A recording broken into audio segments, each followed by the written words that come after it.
എങ്ങനെയുണ്ട് സാർ? കുഴപ്പമില്ല, ചെറിയൊരു പെയിനുണ്ട്. മരുന്ന് ഞാൻ വാങ്ങിയിട്ടുണ്ട് സാർ. ഇപ്പോൾ ഉണ്ട് സാർ, എൻ്റെ അടുത്ത് ക്യാഷ് ഉണ്ട്. സാരമില്ല, ആവശ്യമുള്ള എടുത്തിട്ട് ബാക്കി ഡാഷിലേക്ക് വെച്ചാൽ മതി. ശരി സാർ. ഫെലിക്സ് അവിടെ? സാർ ഇവിടെ ഉണ്ട്, ഞാൻ പോയി വണ്ടി എടുത്തിട്ട് വരാം സാർ. ഇപ്പം എങ്ങനെയുണ്ട് കൈ? കുഴപ്പമൊന്നുമില്ല. ചെറിയൊരു പെയിൻ ഉണ്ട്, പെയിൻ കില്ലർ കഴിച്ചു. സാറിന് എങ്ങനെയുണ്ട്? ചെറിയൊരു പെയിനുണ്ട്. ഫെലിക്സിൻ്റെ ഫോൺ അടിക്കുന്നത് കേട്ടില്ല സാർ. MLA എടുക്കണ്ട, അവനെ ഇറക്കാനുള്ള ശുപാർശ കോളായിരിക്കും. എന്നിട്ട് എന്താ കാര്യങ്ങൾ? നമ്മുടെ കേരളം സ്റ്റേഷനിൽ നന്നായിട്ട് പെരുമാറുന്നുണ്ട്. പക്ഷെ അവൻ പറയുന്ന അവനല്ല, വേറെ രണ്ടുപേരാണ് ഈ മോഹനെ വെട്ടിയെന്നത്. പക്ഷേ ഈ മോഹൻ്റെ വീട്ടിലേക്ക് ഇവർ രണ്ടുപേരും എത്തിച്ച ഇവനാണ്. അതവൻ സമ്മതിച്ചിട്ടുണ്ട് സാർ. എന്നിട്ട് ആ രണ്ടുപേരുടെ ഡീറ്റെയിൽസ് കിട്ടി.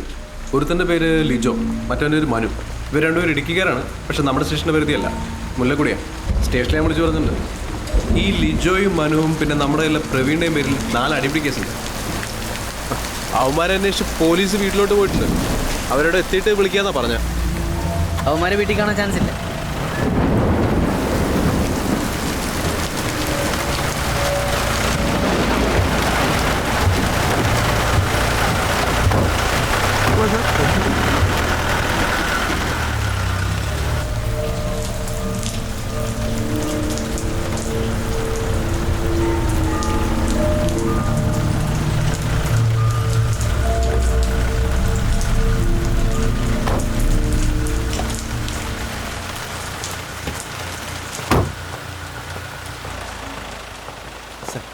സാർ എന്തായി? അത് ഇടിച്ചിഞ്ച പരിവാക്കിയിട്ട് അവൻ പറയുന്ന അവന്മാർ തന്നെ ചെയ്തതെന്നാ. പാർട്ടി പ്രശ്നത്തിൻ്റെ പേരിലാണെന്നാ പറയുന്നത്. ഇനിയൊന്നും ചെയ്യണ്ട, എഫ്ഐആർ നാളെ കോടതിയിൽ ഹാജരാക്കും. ശരി സാർ, ഓക്കെ.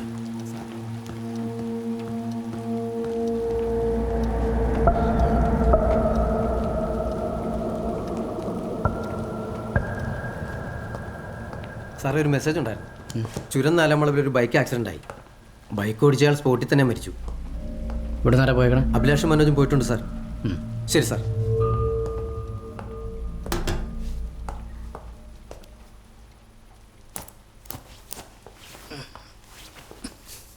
സാറ് പറഞ്ഞ പോലെ അവരോട് ഇല്ല. 2 ആഴ്ചയായിട്ട് രണ്ടുപേരും വീട്ടിലും ചെന്നിട്ടില്ല. അവരുടെ ഫോട്ടോസും ഡീറ്റെയിൽസും മെസ്സേജ് അയച്ചിട്ടുണ്ട് സാർ. ഫെലിക്സ് അതൊന്നും എനിക്ക് വാട്സപ്പ് ചെയ്യും. പിന്നെ അതുപോലെ തന്നെ അവരുടെ ഫ്രണ്ട്സിൻ്റെയും ബന്ധുക്കളുടെയും ഡീറ്റെയിൽസ് നൽകണം. അവിടെയൊക്കെ നമ്മുടെ ശ്രദ്ധയും വേണം. Okay sir. ഇവരുടെ മൊബൈലൊന്ന് ട്രാക്ക് ചെയ്തേക്ക്. ഞാൻ ഒന്ന് വീട് വരെ പോവാം. Okay sir. അല്ല സാർ, എറണാകുളം വരെ സാറൊക്കെ നീ കൈ വെച്ച് ഡ്രൈവ് ചെയ്യാം. അതൊന്നും സാരില്ല. നാളെ പെങ്ങളുടെ എൻഗേജ്മെന്റ്. എന്തായാലും ഈ അവസ്ഥയിൽ നിങ്ങൾക്ക് രണ്ടുപേർക്കും മുങ്ങാൻ പറ്റില്ല. രണ്ടുപേരും കല്യാണത്തിന് വന്നാൽ മതി. ശരി സാർ. Felix sir.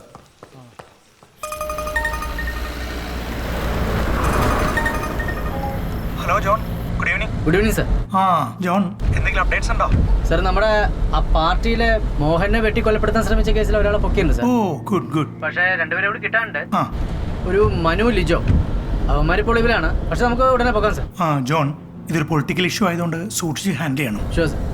സാർ, അതുപോലെ തന്നെ നമ്മുടെ ചുരത്തിലൊരു ആക്സിഡന്റ്, ഒരു സ്പോട്ടഡ് ഉണ്ട്. ഞാനിപ്പോൾ അങ്ങോട്ട് പോയിക്കൊണ്ടിരിക്കും സാർ. അത് കഴിഞ്ഞ് ഞാനൊന്ന് വീട്ടിലേക്ക് പോകും. നാളെ പെങ്ങളുടെ എൻഗേജ്മെന്റ്. ഓ, അത് നാളെയാണല്ലേ?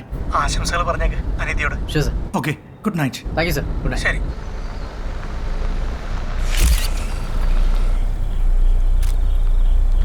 അഭിലാഷ് എന്ത് സാർ താഴെയുണ്ട്.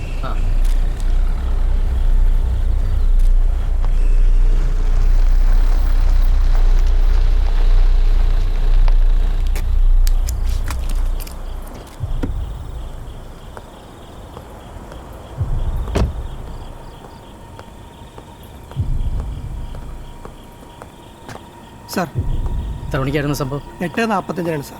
മുകളിലെ വളവിലാണ് ആക്സിഡന്റ് നടന്നത്. ബൈക്കിൽ തെറിച്ച് ബസ്സിന്റെ മുകളിലോട്ട് വീഴുമായിരുന്നു. പിന്നെ ഇടിച്ച വണ്ടി നിർത്താതെ പോയി സാർ. മരിച്ച ആളുടെ ഡീറ്റെയിൽസ് വല്ലതും കിട്ടിയോ? കിട്ടി സാർ. പേര് റെജി, സ്ഥലം എറണാകുളം. എറണാകുളത്തോടെ? കാക്കനാടാണ് സാർ. വീട്ടിൽ വിളിച്ച് അറിയിച്ചിട്ടുണ്ട്.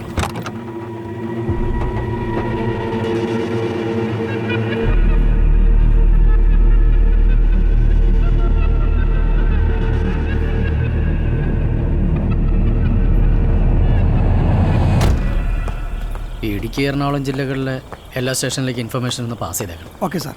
ഇടിച്ച പാർട്ടി ചിലപ്പോൾ ടെൻഷനായിട്ട് നിർത്താതെ പോയതായിരിക്കും സാർ. ഇനി ഏതെങ്കിലും സ്റ്റേഷനിൽ അയാൾ സറണ്ടർ ആയാലോ? ശരി സാർ. സാർ, പിന്നെ ഈ ബസ്സിൻ്റെ കാര്യം എങ്ങനെയാണ്? അത് കണ്ടക്ടറുടെയും ഡ്രൈവറുടെയും സ്റ്റേറ്റ്മെൻറ്റ് എടുത്തിരുന്നു. ഇല്ല. അവരുടെ ഡീറ്റെയിൽസ് ഒക്കെ മേടിച്ചിട്ട് അവരെ പറഞ്ഞു വിട്ടേ.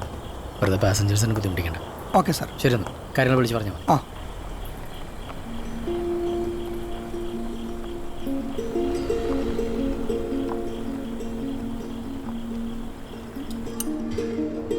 നല്ല നാടൻ താറാവ് അച്ചോ, വയറ് നിറച്ച് കഴിക്കും. മാത്യു, എന്തോ ജോണിനെ കണ്ടില്ലല്ലോ. ഇതങ്ങോട്ട് വെച്ചോ. അവൻ്റെ കാര്യമൊന്നും പറയണ്ട അച്ചോ. സത്യം പറഞ്ഞാൽ ഞങ്ങൾക്കിപ്പോൾ 2 പെമ്മക്കൾ മാത്രമേ ഉള്ളൂ എന്ന് വിശ്വസിക്കാനാണ് എനിക്കിഷ്ടം. അവൻ്റെ പേരാരെങ്കിലും പറഞ്ഞാൽ തന്നെ എൻ്റെ ഉള്ള മൂടും പോകും. നിങ്ങൾ എന്തൊക്കെയാ പറയുന്നേ? ജെസ്സി നിൽക്കണം കണ്ടില്ലേ? ഞാൻ സത്യമല്ലേ പറഞ്ഞത്. അതിപ്പോൾ അവൾ കേട്ടാലെന്താ? അവളൊരു പാവമായതുകൊണ്ടല്ലേ അവനെ സഹിച്ചിങ്ങനെ നിൽക്കുന്നത്. വേറെ വല്ല പെൺകുട്ടികളാണെങ്കിൽ പണ്ട് ഡിവോഴ്സ് വാങ്ങി വീട്ടിൽ പോയനെ. ദൈവമേ, ഞാൻ ചോദിച്ചത് കുടുങ്ങി. മാത്യു, എല്ലാം ശരിയാവും. ഓ, അവൻ്റെ കാര്യത്തിൽ എനിക്ക് വലിയ പ്രതീക്ഷയൊന്നും ഇല്ല ചോ.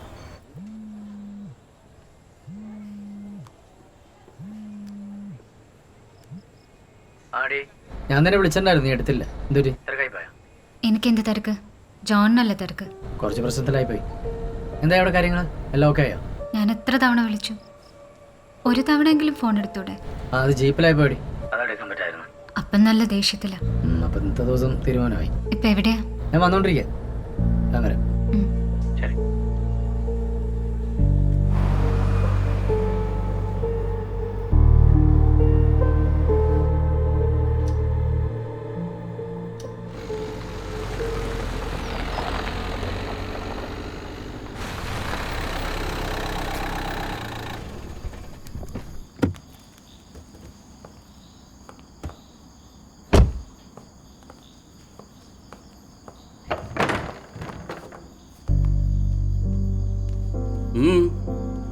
എന്തിനാ ഇപ്പം ഇങ്ങോട്ട് എഴുന്നള്ളിയത്? നാളെ രാവിലെ പള്ളിയിൽ വന്നാൽ മതിയായിരുന്നല്ലോ. എടാ, നിനക്കൊക്കെ വല്ല ഉത്തരവാദിത്വം ഉണ്ടോ? ഒരു പെങ്ങളുടെ മധുരം വെപ്പിന് ആങ്ങളെ കയറി വരുന്ന സമയം കണ്ടില്ലേ? ഒന്ന് പതുക്കെ പറയ, പിള്ളേരൊക്കെ എഴുന്നേക്കും. ഇവനോടൊക്കെ പറഞ്ഞിട്ട് എന്താ കാര്യം? മക്കളായ ഒരു അനുസരണ വേണ്ടേ? ഇതിപ്പോ എന്റെ തൊണ്ടല്ലേ വെള്ളം പറ്റാന്നല്ലാതെ. നിങ്ങൾ ഇങ്ങോട്ട് വന്നേ. വല്ലം കഴിച്ചിട്ട് പോയി കിടന്ന് ഉറങ്ങ. രാവിലെ നേരത്തെ എഴുന്നേക്കാനുള്ളതാ. മോളെ, ചെന്ന് വിളമ്പി കൊടുക്ക. നീ ഒരൊറ്റ ആളാണ് പിന്നെ വഷളാക്കുന്നത്. ഞാൻ ഫുഡ് എടുത്ത് വെക്കാം. എടുത്തു ഞാൻ പോരും.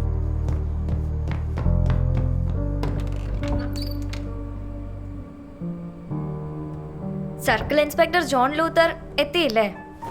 ഓ, ഉറങ്ങിയില്ലേ? ഞാൻ വിചാരിച്ചു നീ ഉറങ്ങി. ഓ, അവിടെ അച്ഛനും മോനും തമ്മിൽ ബഹളം വെക്കുമ്പോൾ നല്ല സുഖമാണല്ലോ ഉറങ്ങാൻ. ഇപ്പോഴെങ്കിലും എത്തിയല്ലോ.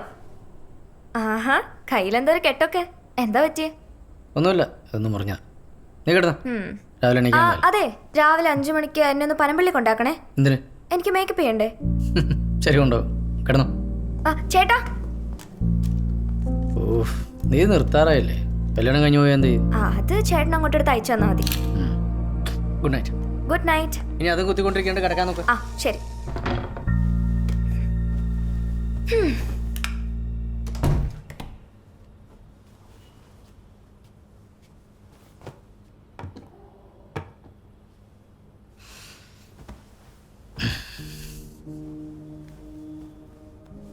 എന്തായി? ഉറങ്ങിയ? ദേഷ്യത്തില? ഞാൻ ദേഷ്യത്തിലൊന്നല്ല. അധികം ബലം പ്രയോഗിക്കണ്ട. കൈമുറിഞ്ഞിരിക്കല്ലേ. ഓ, അതൊക്കെ അറിഞ്ഞോ? അറിഞ്ഞു. മര്യാദക്ക് കിടക്കാൻ നോക്ക്.